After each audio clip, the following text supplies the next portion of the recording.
Some men build their legends on talent. Others build them on silence, the silence of everyone they ever hurt, threatened, or destroyed.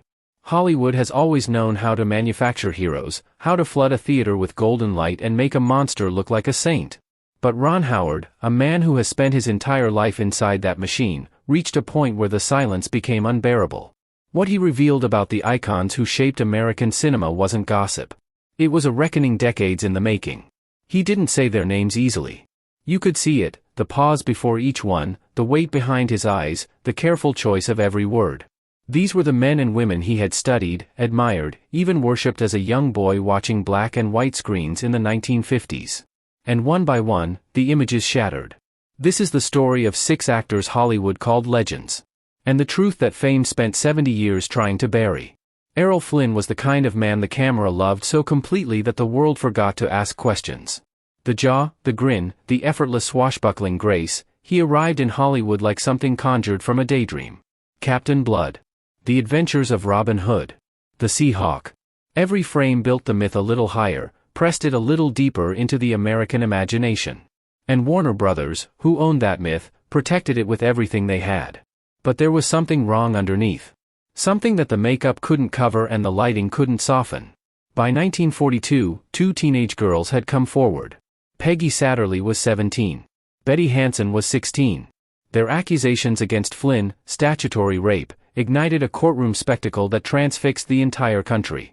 Flynn arrived at the trial like he was walking a red carpet. He smiled at photographers. He whispered jokes to his attorneys. He treated the legal proceedings with the same performative ease he brought to every role, as if the gravity of what these girls had said couldn't possibly interrupt the larger narrative of Errol Flynn, beloved star. The studio machinery moved with practiced efficiency. Witnesses disappeared. Legal bills were paid. Jury sentiment was carefully cultivated. He was acquitted, and the crowd outside the courthouse cheered. Ron Howard, who studied that trial extensively, said the moment he fully understood Hollywood's capacity for moral corruption was the moment he read about that courtroom. Not the verdict. Not the testimony. But the applause.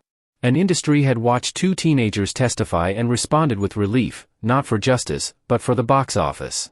Flynn spent the rest of his life accelerating into destruction. Alcohol consumed his mornings. Cocaine consumed his nights. The estates vanished. The marriages collapsed. By 1959, his body, ravaged by decades of excess, gave out in Vancouver. He was 50 years old. His autopsy catalogued the wreckage: heart failure, cirrhosis, internal bleeding. But what no autopsy could measure was the damage left in the wake of a man who had never once been asked to stop. He was the blueprint. The first proof that Hollywood's golden light could be weaponized, that if a man smiled brilliantly enough, the industry would shield him from any consequence. Kirk Douglas carried himself like a man who had earned the right to be feared. And perhaps, in his own mind, he had. Born into poverty so complete that the future he built seemed almost supernatural, Douglas had fought for every inch of his fame. By the time Spartacus made him a global icon, he operated in Hollywood not as an actor but as a force of nature, unpredictable, brilliant, and terrifying in ways that went far beyond performance. On set, his rage was the kind that cleared rooms. Crew members learned to read the early signs, the tightening of the jaw, the sudden stillness, and quietly vanish before the eruption came. Directors who challenged him found their authority dissolved. Co-stars who overshadowed him found themselves marginalized in ways both visible and invisible. Stanley Kubrick, who directed him twice and feared almost no one, privately described Douglas as a man in a permanent war with the world, and with himself. But the darkest allegation attached to Douglas's name has never been adjudicated in any courtroom.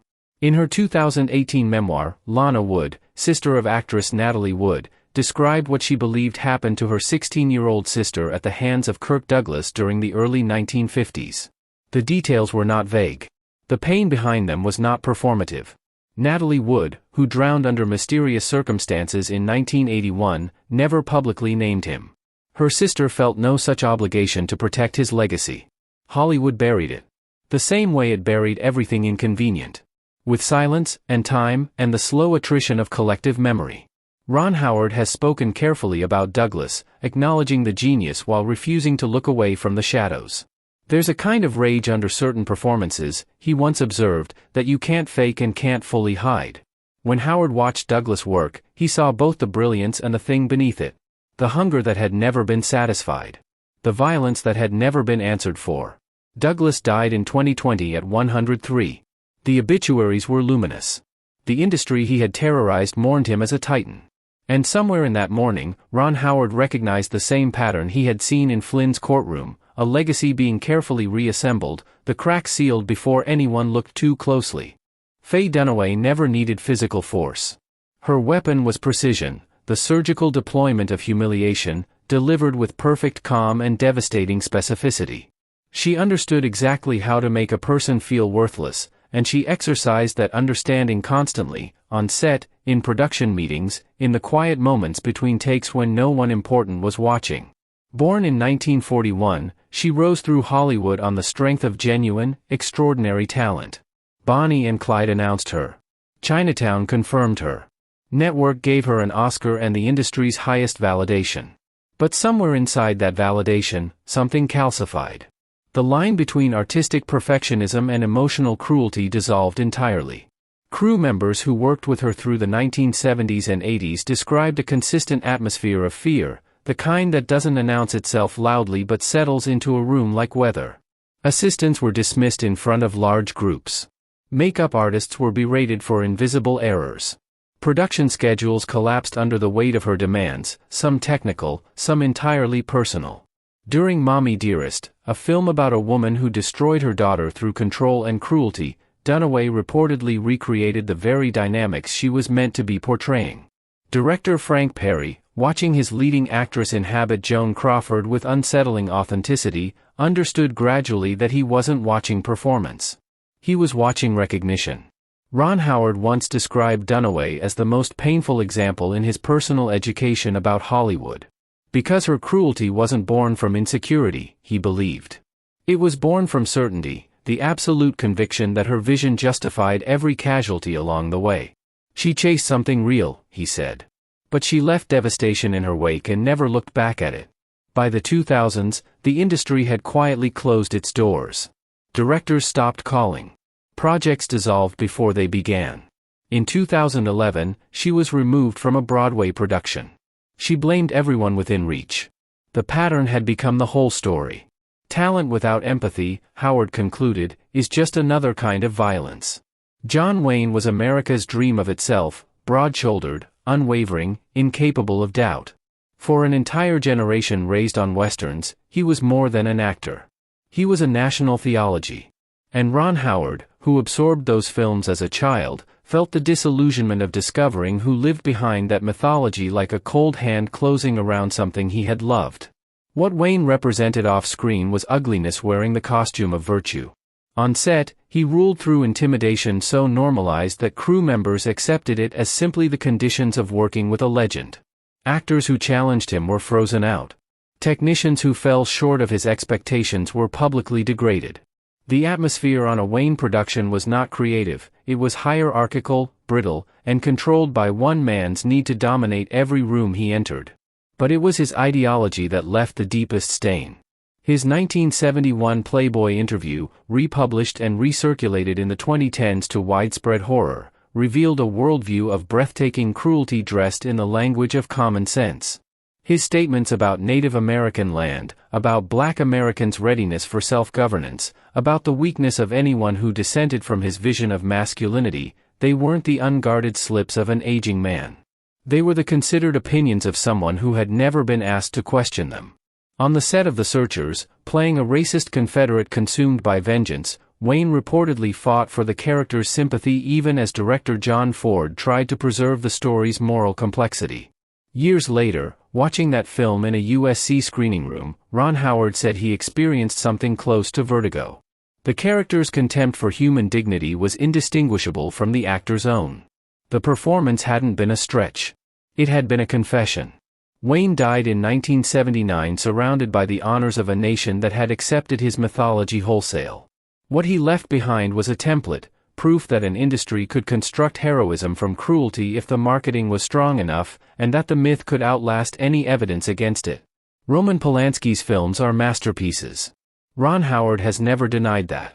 What he has refused, what he has insisted on, with the quiet stubbornness of someone who watched the industry fail a child, is the separation of those masterpieces from the man who made them. In March 1977, Polanski sexually assaulted 13-year-old Samantha Geimer at a photo shoot in Los Angeles. The facts were not disputed. He pleaded guilty to unlawful sex with a minor. Then, before sentencing, he boarded a flight to France and vanished into an exile that Hollywood slowly, shamefully, transformed into a form of mythology.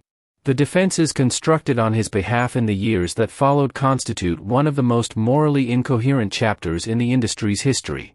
The Holocaust survival. The murder of Sharon Tate. The suggestion, offered by actual filmmakers, that the crime had to be understood in context, as if context could retroactively alter what a grown man did to a child in a private home. In 2003, when Polanski won the Academy Award for The Pianist, the audience rose and applauded. Ron Howard did not stand.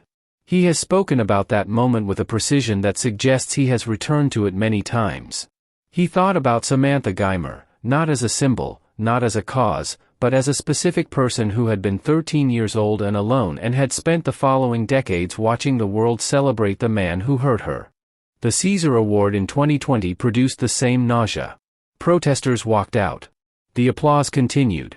Polanski remains in Europe, protected by geography and the enduring willingness of certain cultural institutions to weigh art against accountability and find accountability lacking. For Howard, Polanski's story is the purest expression of Hollywood's central failure, the belief that the screen can redeem anything, that if the framing is beautiful enough, the man behind the camera becomes untouchable. It took 40 years, he has said, for enough people to say what was obvious on the first day. That what he did cannot be undone by any award ever given. Mickey Rooney was America's joy. The tiny, explosive, irrepressible embodiment of can-do optimism, singing in the rain, mugging for the camera, radiating a warmth so complete that audiences never once imagined anything cold behind it. By 18, he was the highest-paid actor in Hollywood.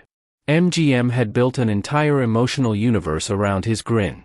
And inside that universe, almost no one saw what was actually happening. The marriages, 8 of them, were each, in their way, a controlled demolition. Ava Gardner, his first wife and perhaps his greatest love, described life with Rooney as exhausting in a way that went deeper than inconvenience. The ego, she said, was not ordinary vanity. It was a consuming force that left no oxygen for anyone else in the room. She left. The others who followed learned the same lesson at different speeds. Behind closed doors, his behavior toward those who loved him traced a pattern of volatility, manipulation, and total emotional unavailability. Judy Garland, who knew him longer and more intimately than almost anyone, once spoke privately about the way he could reduce a person to nothing and then perform the next scene with complete conviction, as if the person beside him hadn't just been dismantled. By the 1960s, the empire had dissolved.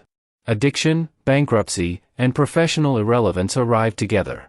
He spent decades cycling through attempted comebacks, each one briefly hopeful, each one collapsing under the weight of who he was. In 2011, his stepson and 8th wife were accused of elder abuse, draining his accounts, isolating him from family, exploiting the confusion of a man in his 90s. There was a terrible irony in it. The man who had spent decades using the people around him had, at the end, become the person being used.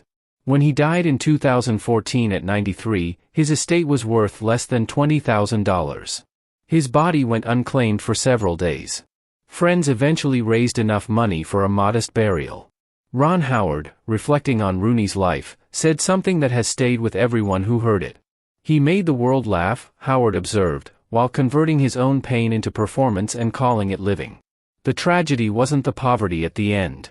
It was the loneliness that had always been there, dressed every morning in a smile that the whole world mistook for happiness.